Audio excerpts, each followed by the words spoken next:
Bonjour, je reçois Stéphane Grassi, donc de l'association Saint-Cloud, qui va nous parler d'une initiative très intéressante qui est une épicerie solidaire qui restaure la dignité de chacun.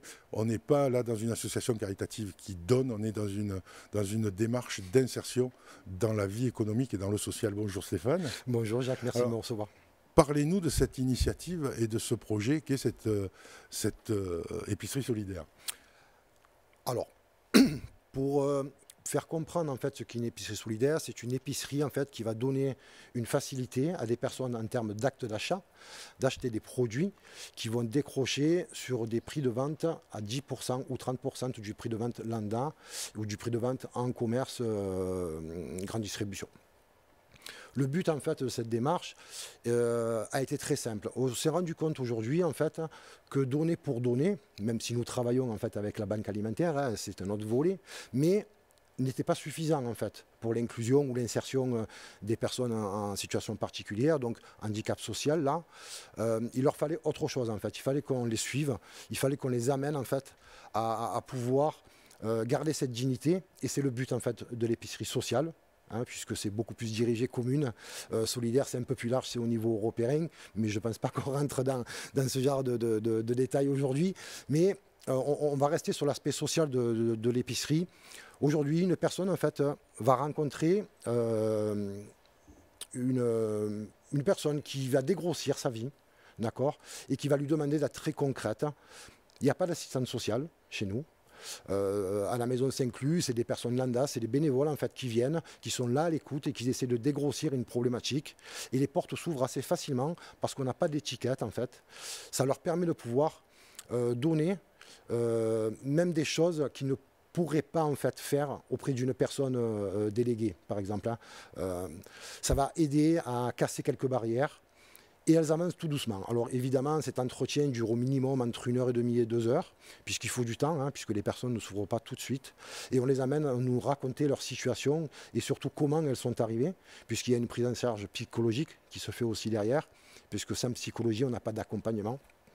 Et on établit à la fin de ces 2 heures un petit bilan qu'on appelle projet de vie, qui est utilisé aujourd'hui très couramment en fait. Hein. On le retrouve dans les systèmes comme la CAF ou la Sécurité sociale ou la MDPH, hein, qui est le service départemental pour les personnes en situation de handicap.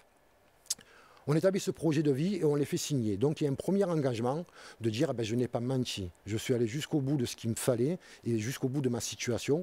Donc des fois on découvre des choses dont je ne pourrais pas parler aujourd'hui, mais que le process français admet en fait, hein, et met en termes de facilité.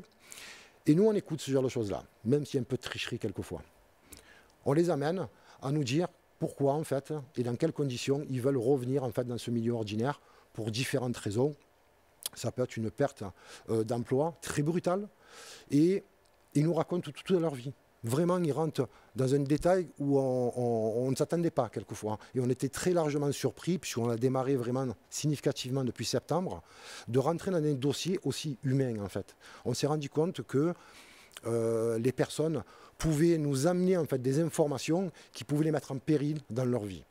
Et donc nous, on a déjà un système RGPD qui est très structuré et qui est contrôlé, d'accord, ce qui nous permet d'avoir, nous, une sûreté à différents niveaux auprès des informations que l'on collecte, mais aussi, ça leur permet aussi d'être très rassurés. De là, ils choisissent, par exemple, l'épicerie solidaire, ils viennent acheter chez nous 2 fois par semaine, donc le lundi et le jeudi, ça se situe en fait dans le 9e arrondissement, sur une zone qui est assez compliquée. On en parle peu. Tout le monde connaît sur la région marseillaise les Cailloles, d'accord, la Caillole, pardon, mais on connaît très peu en fait la Soude, qui est une zone QPV, zone prioritaire, qui est très enclavée en fait, proche de Carrefour Bonneveine. Et nous, on travaille sur la zone primaire. Lundi, jeudi, ils se présentent en fait et ils nous disent nous, on veut avoir ces pâtes, on veut avoir ce colis, on veut avoir ce dentifrice, hein, on veut avoir en fait ces couches, puisqu'on fait même aussi des produits de première nécessité au point de vue de l'hygiène. Et on a contracté en fait un partenariat avec les règles élémentaires qui, elles, en fait, nous donnent des produits hygiéniques pour les femmes menstruelles, ce qui nous permet de leur donner, en fait, c'est le petit cadeau à la fin pour les femmes, on leur donne en fait un carton complet de couches. Voilà les petits exemples en fait que l'on peut avoir. On va pouvoir... Et vous approvisionnez où? Alors, on a 2 façons de s'approvisionner. On fait appel aux bénévolats, on fait appel en fait aux entrepreneurs de la GMS, d'accord.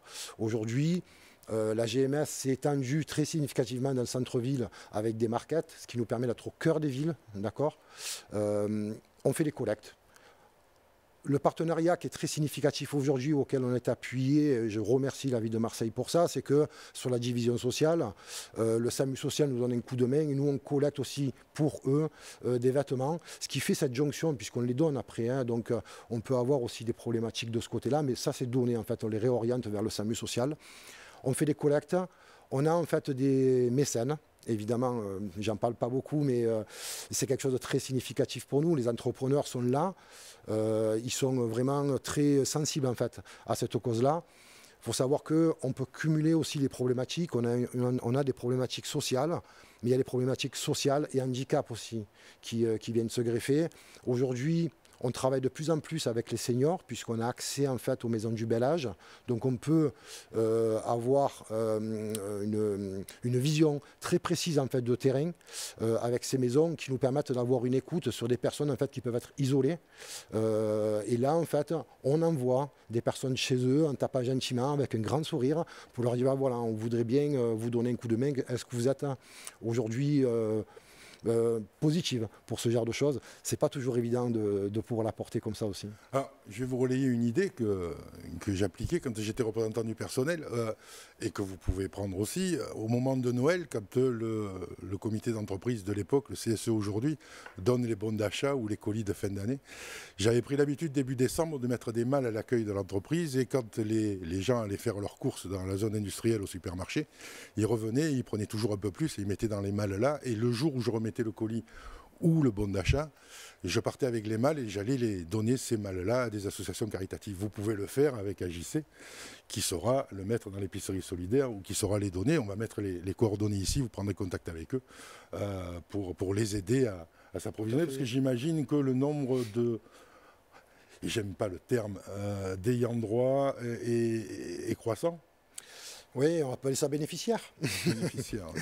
On va appeler ça bénéficiaire. Les bénéficiaires, en fait, ne se retrouvent pas bloqués en fait, chez nous. Pour l'instant, on a encore cette capacité où on peut alimenter toutes les demandes. Alors, comment on a pu le faire? Évidemment, on a parlé en fait, du bénévolat et je le redis, hein, les entrepreneurs sont vraiment très, très réactifs par rapport à toutes nos demandes. On a vraiment des entreprises que je ne pourrais pas citer aujourd'hui, ce n'est pas le but, mais qui sont vraiment très présentes depuis des années. Et en fait, on s'est retrouvé avec des stocks qui, quelquefois, étaient très bas. Donc, on a enclenché en fait, un contrat avec la banque alimentaire où c'est nous, en fait, qui allons acheter des aliments au kilo, d'accord, pour pouvoir les livrer gratuitement.